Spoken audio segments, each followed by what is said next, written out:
And you're saying, oh my God, part 4, another one of these long-ass lectures. Well, we're talking the lifespan. It goes for a little while, right? So let's talk about late adulthood.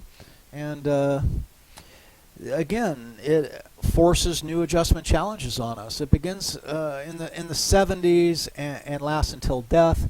So we had middle adulthood, kind of ending at 60, late adulthood beginning at 70.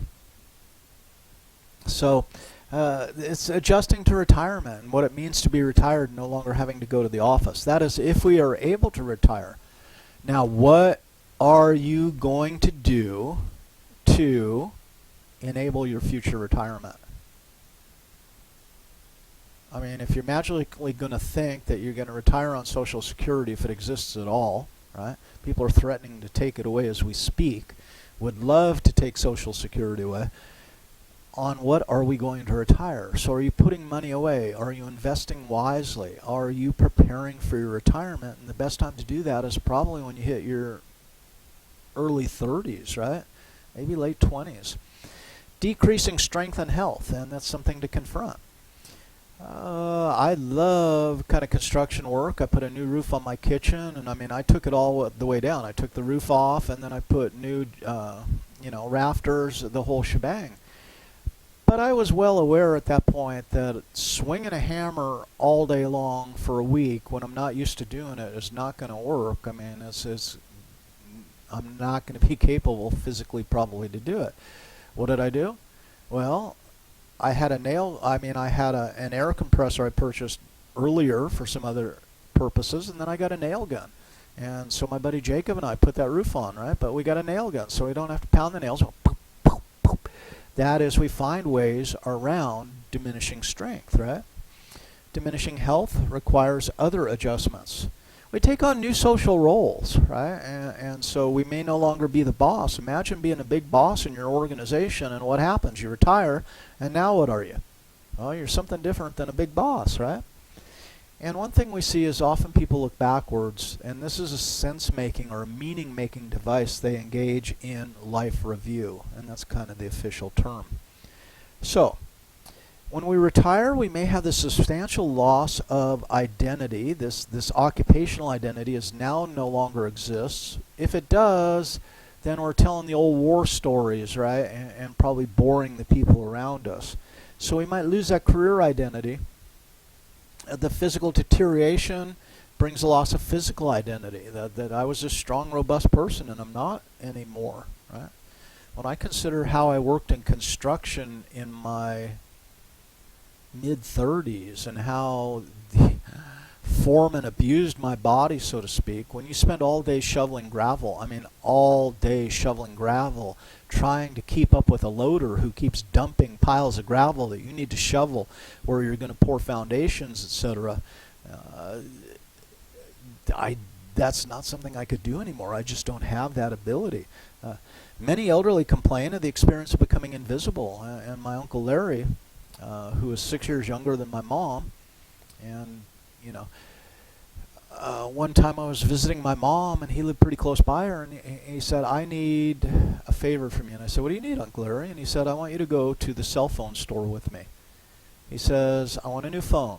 And I said, okay. And I said, but I'm happy to go with you, but I'm curious, why do you want me to go with you? He says, because younger people now, when I go into a store like that, they just pretend as if I'm not there. Or if they do talk to me, they don't want to talk to me except a minimal amount. He says, I feel invisible. And I was like, sure, I'll go with you. Right? I'm not quite at that point yet. Positive retirement positioning can help create a new leisure identity. So if we're set up and we've planned well, and kind of the stars have favored us, then we may get this new identity of a retired person that's a positive one rather than a negative one. Okay? Imagine, though, that our story is different. We didn't save. Financially, things didn't work out too well for us. And now I have to be the guy who greets people at Walmart 40 hours a week, let's say, or 32 hours a week, or how many ever hours they're going to let me work so they don't have to pay my health insurance, which is kind of the way that works out, right? But that's a different identity, right? It's not necessarily a leisure identity. Grandparenting, though, can be the source of considerable joy and a new identity. And I imagine there's more than one of you where your parents are just kind of sitting there going, when do I get my grandbabies, right? Because that's very meaningful to them. So, last developmental problems you may face: ego identity. We're going to say hey to Erickson here. It's the ability to look back on life without regrets, to sense wholeness. And this is the last stage that Erickson describes. So, ego integrity versus despair. And that's the crisis at this point. As I look back on my life, am I saying, you know, for the most part, that's a life well lived, and there's not a whole lot that I would change? Or do we sit there at the end of time, so to speak, and say, God, I wish I would have, if only I did, if, man, I could have, I would have, you know, and should have, would have, could have, doesn't cut it, right? And that leads to the potential for despair. And research by Tom Gilovich, right, describes the pain of regret as more powerful than the sadness of failure. So often, and he did this research with college students, he asked some college students to recall a time, right, that when they did something and they failed, and other college students were randomly assigned a condition where they were to describe something that they didn't take on, that they never tried. And then he did various mood measures afterwards, and he found that people who tried and failed felt better than people who did not try, right? So it's that sting of regret that really comes from not trying. Failure, we're pretty much okay, because if we fail, what can we say? Well, at least I tried. And we can take solace in that, and we can pat ourselves on the back. What can we tell ourselves if we didn't even try? Consider then, you know, the trying and failing is probably a-okay for the most part. Now, physical changes in health in late adulthood force a lot of adjustments, right? Changes in physical appearance become more pronounced in older adults, and you look at yourself and you go, oh my God, who is that person in the mirror looking back at me, you know? And for many of us, you can say, man, I used to be a knockout, or I used to be pretty steadily, and maybe not so much anymore. And when that occurs, then how do you adjust and how do you deal with this new physical you, right? Chronic diseases that we might have to then deal with. Arthritis, hypertension, become more common in late adulthood and require significant adjustments. Maybe adjustments to side effects of medications. Maybe adjustments to what we can do and what we can't do, right? Exercise slows the aging process and helps older adults function in society. So adopting an exercise regime and sticking with it throughout our lifespan has, myriad benefits. A sense of control is important for health and survival. If we feel control slipping away, right, then that can lead to despair as well. Now, hormonal stress theory, when we talked about stress and stress hormones, the aging in the body's hormonal system can lower resilience to stress, that's one issue, right, and increase the likelihood of disease. As we age, stress hormones that become elevated, that elevation remains longer. That we don't, right, the parasympathetic doesn't reduce the stress hormone as quickly as it did when we were younger. So it's something to consider in one's relationship with stressors as one ages. Right? So prolonged stress-related hormones, as we laid out in the stress lecture, right, are associated with increased risks for diseases, right, via immunosuppression. So what might we do to prepare for this? And that's something for you to consider.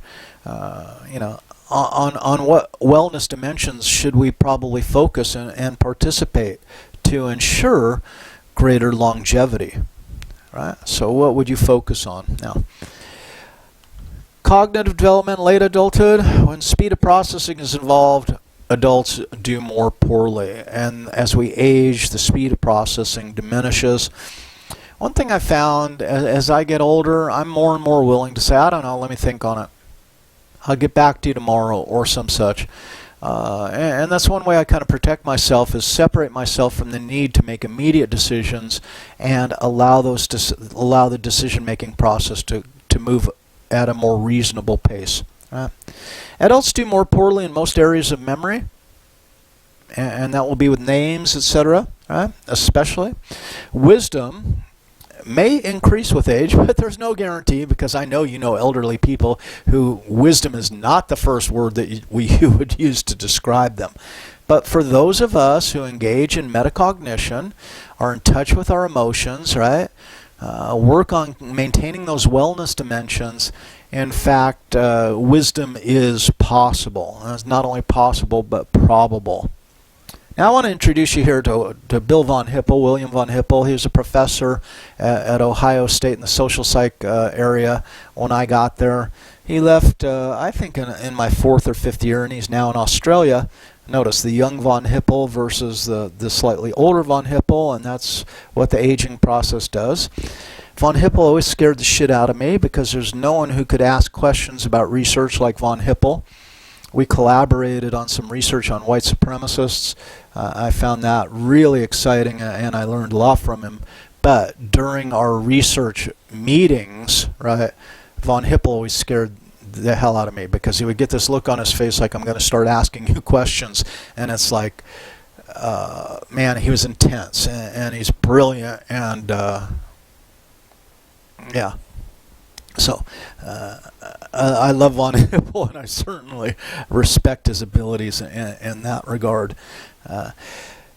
The frontal lobe deterioration is something that he noticed in his grandmother, and he told us a story as he was beginning to go on to this research area about his grandmother, who was very liberal. He's from a Jewish family, liberal Jews, right?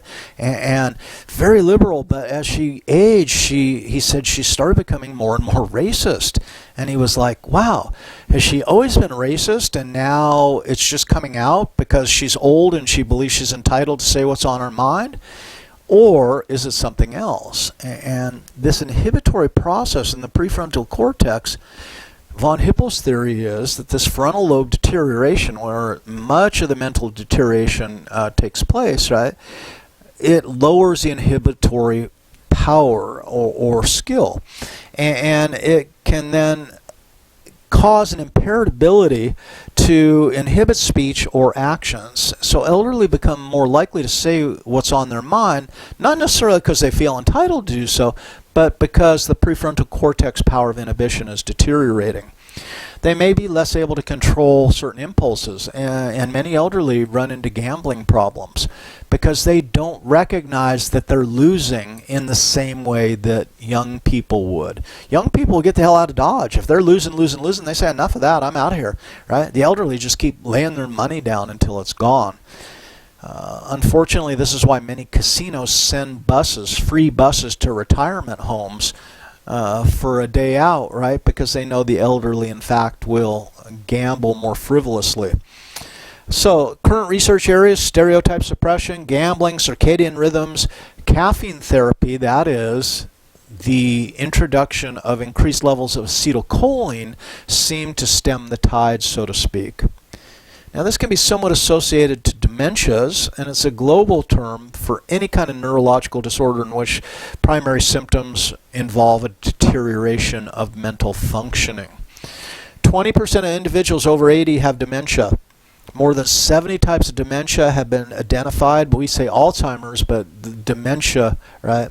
And Alzheimer's disease is progressive. It's irreversible at this point, characterized by gradual deterioration of memory, reasoning, language, eventually physical functioning. And this was what took my mom down. We watched this descent into dementia over a 5 or 6 year period. She was diagnosed with Alzheimer's, and it's sad, it's tragic, especially in watching my mom. You know, I remember her coming home from the studios as a casting director starting in the 60s and talking about her work, negotiating deals, working with producers, working with directors. And I was impressed that my mother was just this amazingly dynamic executive.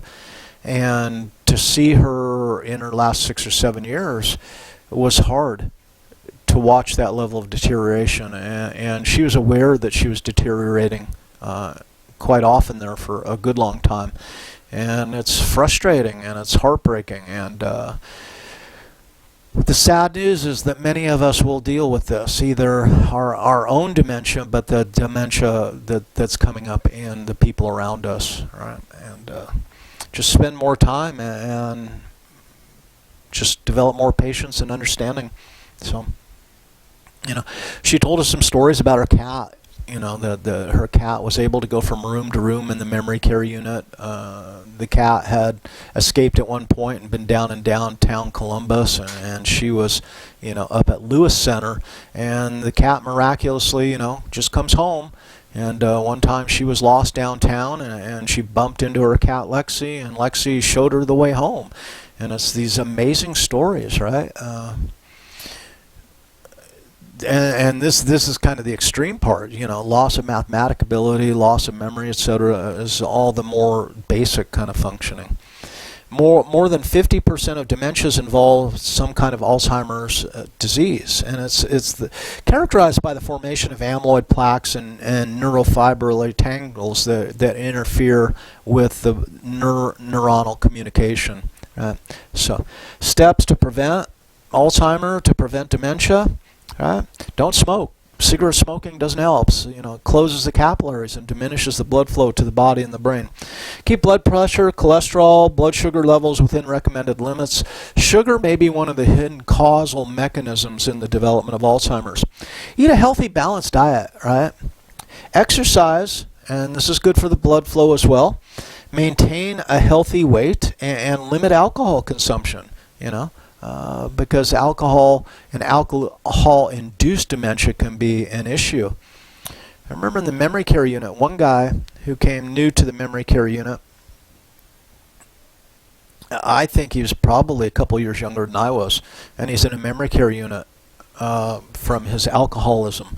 And that's kind of sad to think that he did that to himself, right? Socio-emotional development in late adulthood.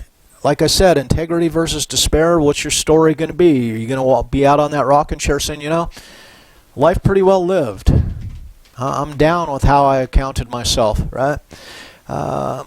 Or are we in the situation, well, man, as my life, when I look back on it, is just a story of missed opportunities. And this is that life review, and it becomes kind of critical as a sense-making device as we age.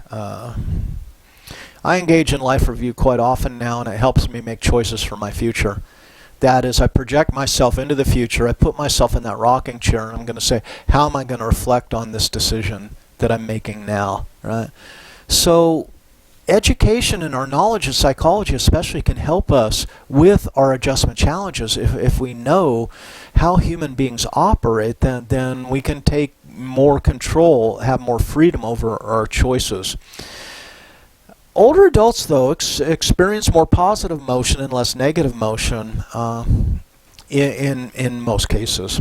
Now, the ever-adjusting social networks, Carstenson's socio-emotional selectivity theory, we become more selective as we age about who we're going to spend our time with and the nature of our social network, right? We want to be more with people in which we have rewarding experiences and kind of diminish our contact with those who are less rewarding. And it could be in part a function of knowing we don't have a whole lot of time left, so why do I want to waste it with people I really don't care about, right? So social support is linked with a reduction in disease and depression, so it's important to maintain those and not become kind of hermit-like. Older adults have smaller social networks, and in fact, part of the problem is our friends are dying. So, as we adjust, regulation of our capacities is the key aspect, right?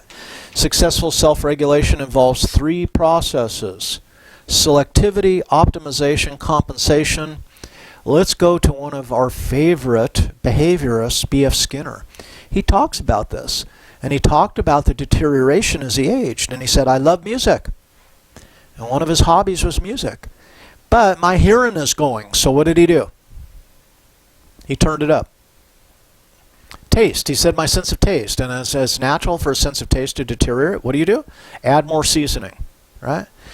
Now, what we can also do, selectivity-wise, is not engage in activities, right, that are no longer well suited to us, right? So we become more selective in what we do. So reduce performance in areas where we're not competent. and that's selectivity. It broke my mom's heart to stop skiing. She loved snow skiing. She lived for snow skiing. But at some point it just wasn't on the cards anymore. After 2 hip replacements and 2 knee replacements, skiing became more and more difficult. So you got to find other things to do. You got to select. It's like me talking about, I still want to engage in construction activities, but swinging a hammer all day causes a lot of pain at the end of the day. So I might use a nail gun, or lo and behold, I've discovered, drill drivers and screws. And notice you can all day with a drill driver and screws, and you can build something you would build with nails. Right? It's a tad more expensive to do it that way, but it saves on the muscles and especially the joints. So be smart about that and understand that you may have to adjust your capabilities. Perform in areas where they can still function effectively, and that's optimization. And then compensate, as I was describing a lot of B.F. Skinner's advice. So adjustment challenges for the elderly, right? What's going to come? Well, vision, right? Probably going to need glasses. Hearing, might need a hearing aid. Thinking and learning, got to keep it fresh. Got to continue to expose oneself to information and challenges for the brain. Memory, well, we might need to use more memory aids, right? We might need to make lists, etc. Sexual functioning, I don't know what to say. I'll leave you guys to imagine about that. Social interaction, being more selective about who we engage. Emotions, strange thing about emotions, men become more emotional, stereotype. Women become less emotional with age. Just kind of figure that out. Let's break here and go into our